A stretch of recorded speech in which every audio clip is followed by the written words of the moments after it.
Iba talaga to. Ang bigat. Matindi.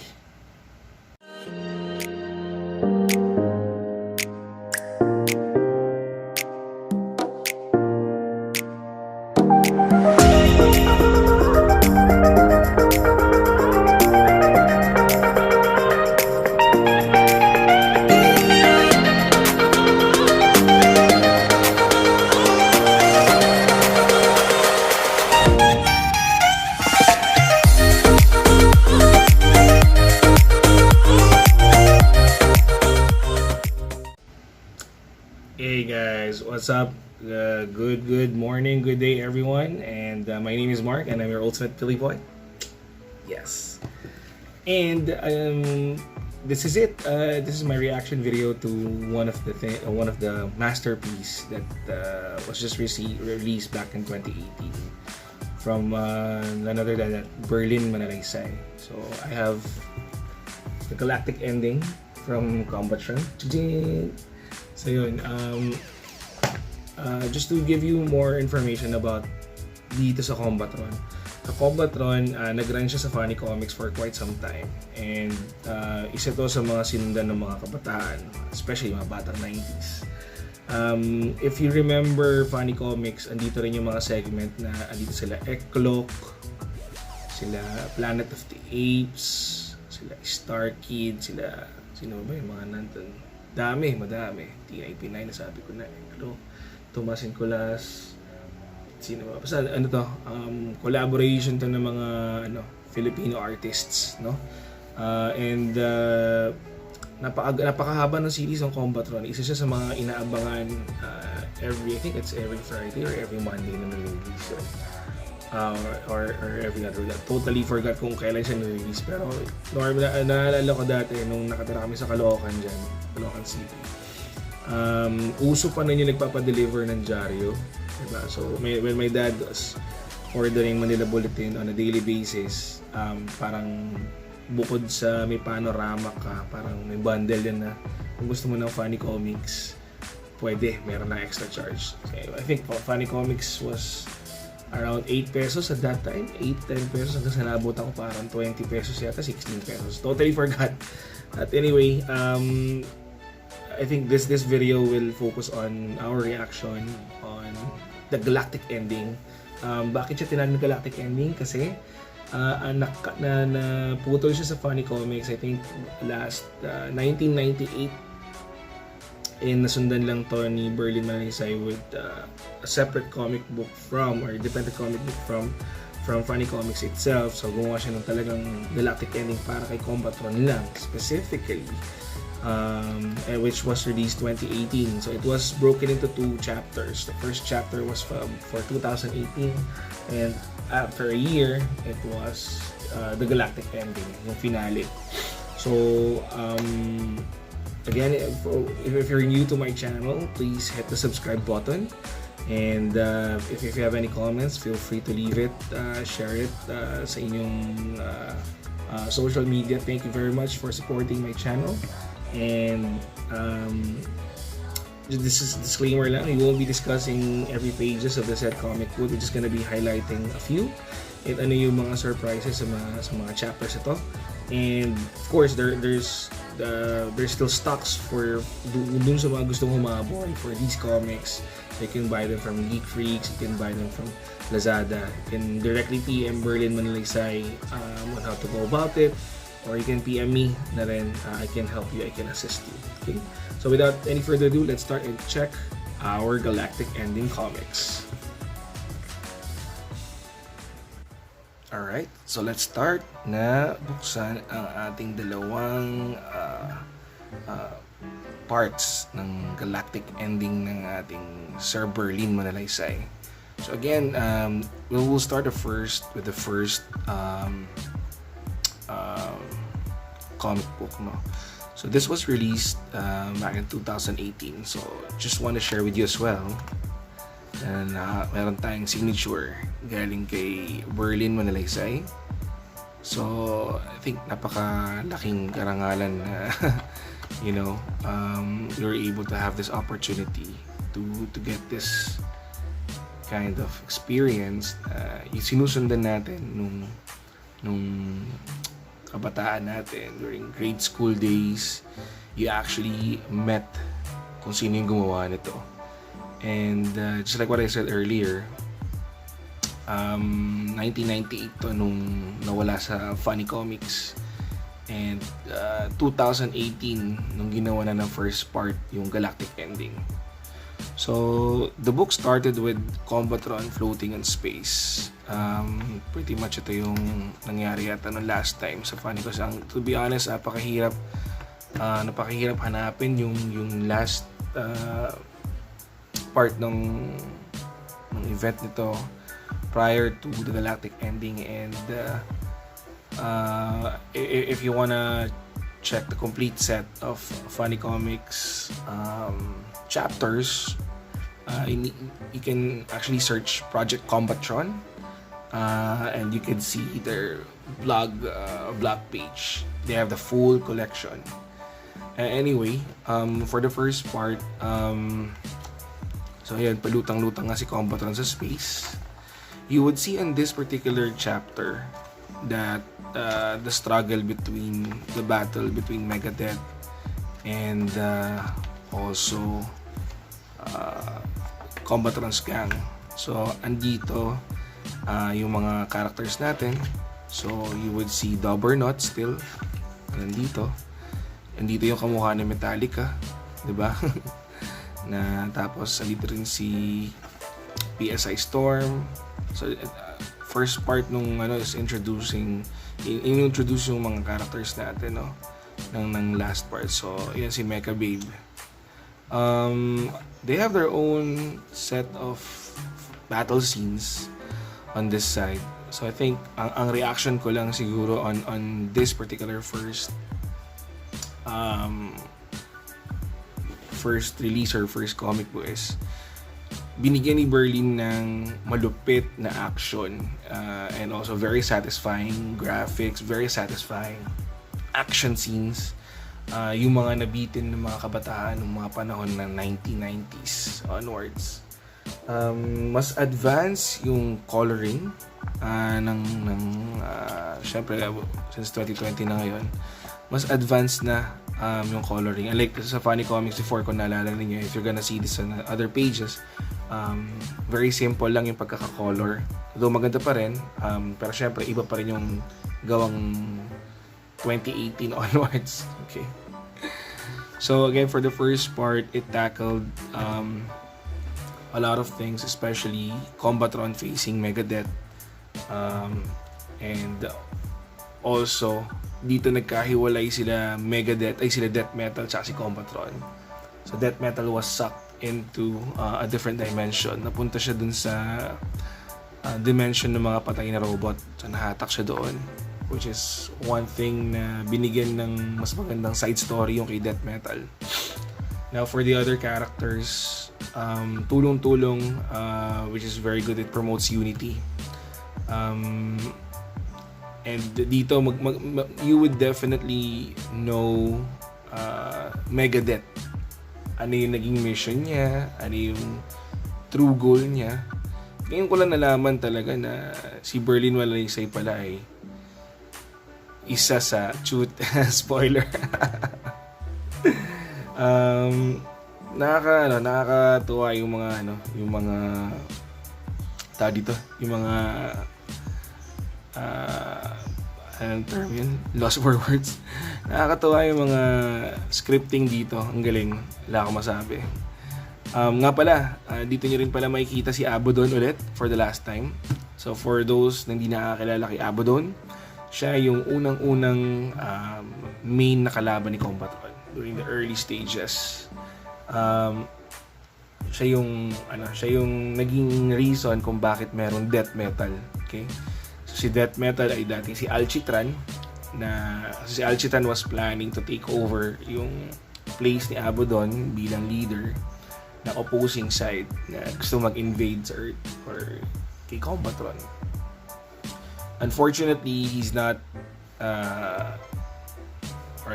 capable of doing that, and he ended up being slaughtered by Abaddon in one of those scenes. Very, very violent scene.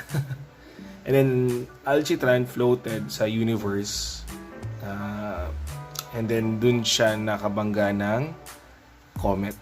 At yun yung nagbigay sa kanya, yung nag-reprogram sa kanya, yung nagbigay sa kanya ng panibagong life, na-recharge siya, na-reformat siya, parang ganun. And then eventually, Alchitran became death metal. Dito rin makikita, ang daming revelation dito sa first part. This will align a lot of people, especially yung mga recent lang na fans, na naging fans si Combatron. Maraming explanation dito, which is very good. And i-explain din dito kung ano yung difference ng lakas ni Combatron and ni Megadeth. Now, if we're gonna go to the second, actually the first book ended Combatron floating. Pretty much ito yung ending nung first, So, he's floating for 20 years and then eventually bumagsak siya sa Earth. So, ang worry nga niya is, kilala pa ba siya? Or ano na kaya nangyari sa kanya? Ano nangyari sa mga efforts? Now, here comes the second part. I think this was released after a year. So, this one, I got this from one of the events of book launch by Berlin Manalaysay, wherein I actually got the signature. So, pinilahan ko yan ng almost 2 hours. I'm with my fam. And then dito, sa pangalawang book, mas makapal siya compared dun sa una. Yung una, di pangalawa. Mas matindi yung graphics ito, I would say. So, how I wish na pwede kong isa-isahin yung page sa inyo. Pero syempre, wala nang trillion. Dapat gawa kayo ng way para makakuha kayo ng copy nito. Kasi if you're a collector, you shouldn't have missed yung launch nito. Before I go on with the reaction on this particular site, if you notice, this is for mature people only joke. So merong disclaimer si Berlin dito na merong mga scenes na applicable lang sa mga siguro 18 pataas. And parang sigurado, di ba? So this is the official Galactic end chapter. Kasi the first one, this one, it aligned everything to a certain point. What's going on with Combatron from 1998 to 2018? Ano nangyari sa kanya? At ano yung mga possible pa na mangyari sa kanya? Hindi lang sa kanya, pati sa Earth, di ba? Now, ang isang maangas dito sa sa second na to is, if you notice, there's like a label dito. Now this one, you will have the option to download RT5 app. So this book has augmented reality. Now, ito yung matindi yung effect. So kunwari ito, makikita ninyo yung homepage yung pinaka-cover ni Combatron. So pag tingnan natin, so gagawin natin is ito yung app mismo, RT5. So mangyayari dyan guys, tapat nyo lang na ganyan and wala.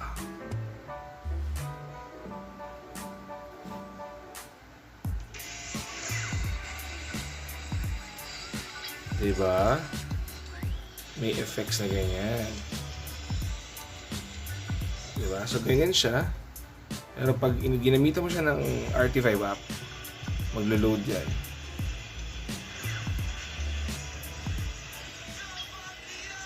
May sound effects ba? Diba? So, there are pages dito na naka RT5. So, try natin yung page number 1.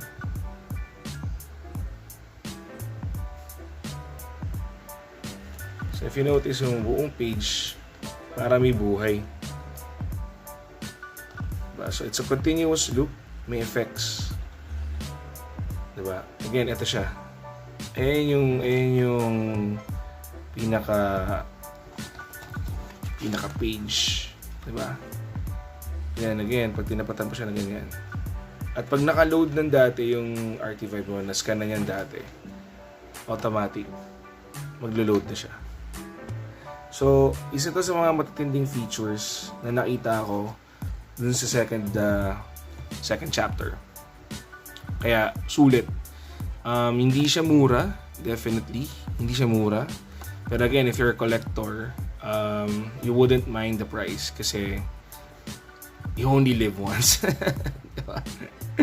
Anyway, what's my reaction for this particular second half of the Galactic ending from Berlin Manalaysay?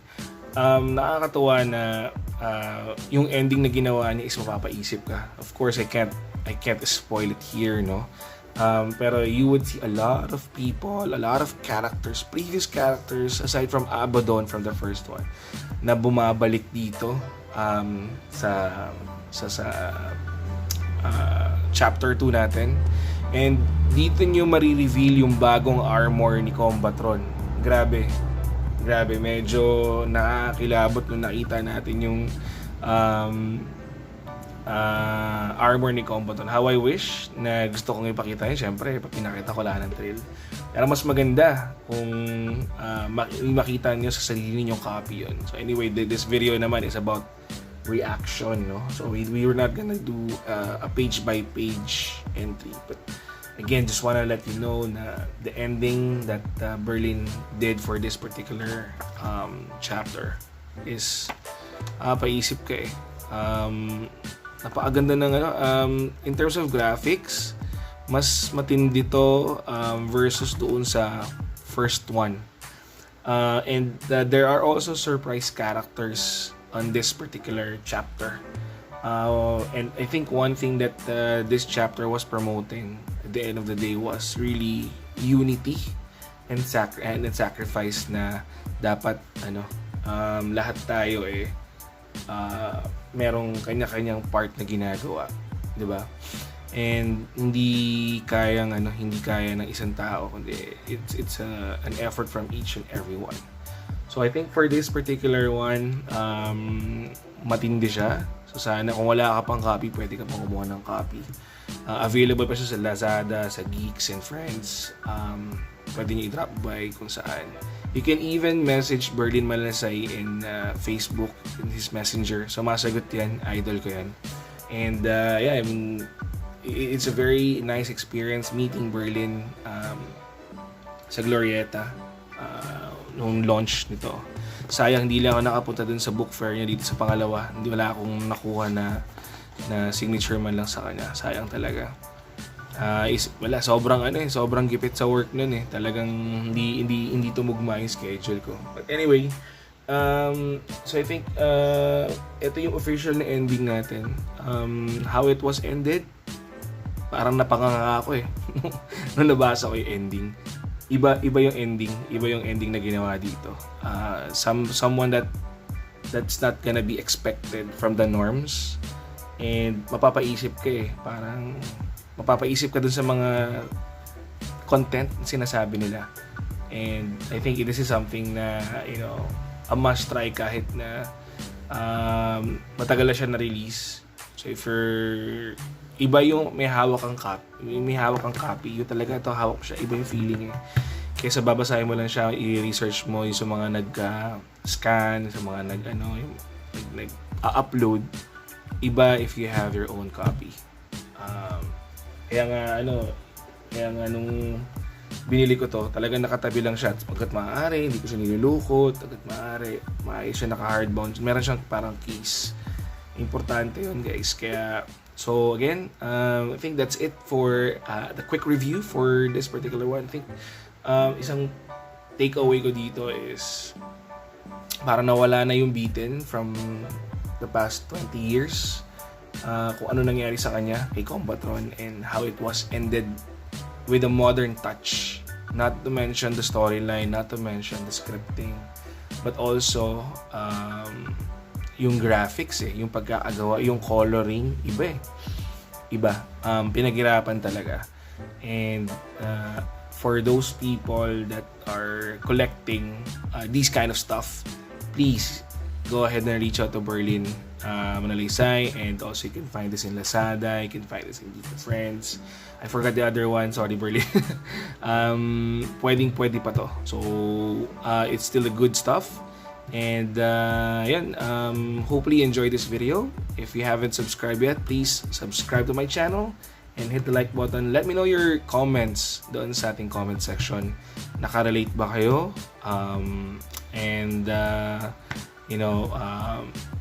Masaya yung medyo alam mo na parang yung mga broken pieces mo nung kabataan mo, part of it is nabuod because of this. Kasi sinundan ko to simula grade 3, grade 4 hanggang grade 6. So yeah, thank you very much for watching, and enjoy your day. Peace.